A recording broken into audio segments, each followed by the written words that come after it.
Shalom, selamat pagi Bapak Ibu, Saudara-saudari yang terkasih dalam Tuhan kita Yesus Kristus. Saat ini saya mengajak kita semua untuk mengikuti renungan harian yang dikeluarkan oleh Sinode Gereja Kristen Oikumene di Indonesia GKO dengan berpedoman pada pola pembacaan Alkitab 4M. Mari kita berdoa. Ya Tuhan, kami bersyukur untuk kehidupan yang Tuhan anugerahkan bagi kami. Lewat kehidupan ini, itu artinya Tuhan masih ingin kami berkarya dan memberikan yang terbaik bagi Tuhan dalam kehidupan kami dengan semua orang. Saat ini, ketika kami akan membaca dan merenungkan kebenaran sabda-Mu, kiranya kuasa Tuhan menerangi hati dan pikiran kami, sehingga kami dapat memahami, mengerti, dan juga menjadi pelaku-pelaku firman-Mu yang baik. Dalam nama Yesus kami berdoa. Amin. Bapak Ibu, Saudara-saudari yang terkasih, untuk merenungkan firman ini saya Pendeta Arthur Patinama bersama istri Ibu Vera secara bergantian mengajak kita semua untuk menerima, merenungkan, melakukan, dan membagikan firman Tuhan dari Nehemia 8 ayat 4 dengan tema sikap menghormati firman Tuhan, fokus pada firman Tuhan. Nehemia 8 ayat 4. Demikianlah firman Tuhan. Ia membacakan beberapa bagian daripada kitab itu di halaman di depan pintu gerbang air dari pagi sampai tengah hari di hadapan laki-laki dan perempuan dan semua orang yang dapat mengerti. Dengan penuh perhatian, seluruh umat mendengarkan pembacaan kitab Taurat itu. Apa yang dilakukan Ezra di hadapan jemaah di depan pintu gerbang air, dan bagaimana sikap umat pada saat itu ketika menerima pembacaan Taurat? Ia membacakan beberapa bagian dari kitab itu dari pagi sampai tengah hari di hadapan laki-laki dan perempuan. Dengan penuh perhatian, seluruh umat mendengarkan pembacaan kitab Taurat itu. Bapak Ibu, Saudara-saudari yang terkasih, jika kita perhatikan dengan baik, bagian ini sebenarnya memberikan kepada kita prinsip tentang sikap kita terhadap firman Allah, yaitu memiliki kesungguhan dalam mendengarkan firman Tuhan. Pada ayat 4b dikatakan, dengan penuh perhatian seluruh umat mendengarkan pembacaan kitab Taurat itu. Kata penuh perhatian di sini berarti mereka betul-betul menyimak, mereka fokus dengan baik isi pemberitaan firman Tuhan supaya mereka dapat mengerti. Saudara, hal ini terjadi karena mereka memahami firman Tuhan sangat penting bagi pemulihan kehidupan mereka dan juga masa depan mereka setelah mereka mengalami keterpurukan yang luar biasa. Maka pertanyaan bagi kita adalah, apakah kita masih merasa firman Tuhan itu penting sehingga mau mendengarkannya dengan penuh kesungguhan dan perhatian? Dalam perumpamaan tentang penabur, Tuhan Yesus menjelaskan bagaimana sikap dan respon manusia terhadap firman Tuhan. Ada 4 kategori manusia digambarkan dalam perumpamaan penabur. Pertama, benih yang jatuh di pinggir jalan, lalu datanglah burung dan memakannya sampai habis.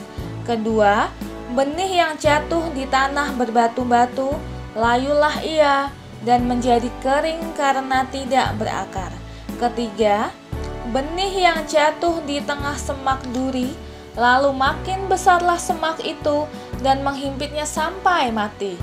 Keempat, benih yang jatuh di tanah yang baik lalu berbuah. Bapak Ibu, Saudara yang dikasihi Tuhan, kita tahu bahwa Tuhan Yesus berharap kita masuk dalam kategori yang keempat dalam perumpamaan penabur. Namun, jangan disangka masuk dalam kategori yang keempat itu mudah. masuk dalam kategori yang keempat itu tidak pernah terjadi dalam semalam. Itu bukan sihir, bukan sulap, tidak instan, tidak ada jalan pintas supaya kita masuk dalam kategori keempat. Masuk dalam kategori keempat adalah kehidupan Kristen yang sebenarnya. Identitas kita dibentuk di situ. Itu adalah sebuah perjalanan hari demi hari, selangkah demi selangkah, dan itu memerlukan persyaratan mutlak yang harus ada, yaitu kesungguhan, ketekunan, ketabahan, daya tahan yang kuat, dan juga kesetiaan. Untuk masuk dalam kategori keempat ini, kita harus berjuang mengatasi ganjalan-ganjalan yang menghambat yang ada pada kategori-kategori sebelumnya. Pada kategori yang pertama dalam perumpamaan penabur, ada tantangan yang menghambat, yaitu ketidakpedulian. Saudara, bukankah kita semua bisa terganjal oleh ketidakpedulian kita pada firman Allah? Ini adalah hambatan yang sangat serius. Berapa banyak firman Tuhan bergema seolah-olah ia menjadi sia-sia karena kita masih mengantuk, karena kita tidak siap mendengar, atau karena kita sibuk chat WA dengan setiap orang, dengan saudara, teman. Nah, berapa banyak ketidakpedulian hadir di hidup kita. Ketidakpedulian ini dia bisa hinggap kepada siapa saja. Di kategori kedua ada godaan kedangkalan. Semangat sebentar, selanjutnya melempem seperti kerupuk kena angin.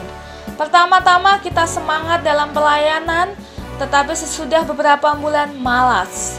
Kalau semangat kita datang dan pergi, timbul dan tenggelam, firman Tuhan tidak akan meresap di dalam hati. Dia hanya akan menempel di permukaan, tidak berakar. Begitu kesukaran tiba, ingatan akan firman Tuhan tidak tersisa, terbang entah kemana. Pekerjaan kuasa Tuhan. Saudara yang dikasihi oleh Tuhan kita Yesus Kristus, inginkah kita semua masuk dalam kategori yang keempat?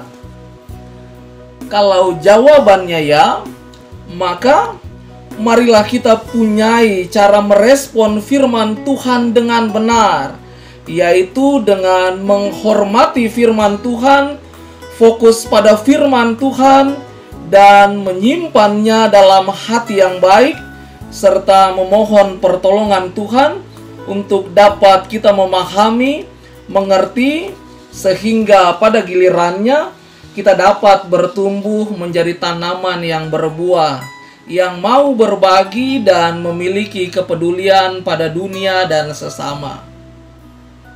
Amin. Mari kita berdoa. Tuhan, terima kasih untuk kebenaran sabda-Mu yang terus bergema mengingatkan kami akan sikap hidup dan juga respon kami kepada firman Tuhan. Biarlah Roh Kudus memampukan kami lebih sungguh dan fokus dalam mendengarkan dan juga membaca firman-Mu, sehingga pada akhirnya kami dimampukan untuk menerjemahkannya dalam keseharian hidup kami, yang menjadi berkat bagi semua orang.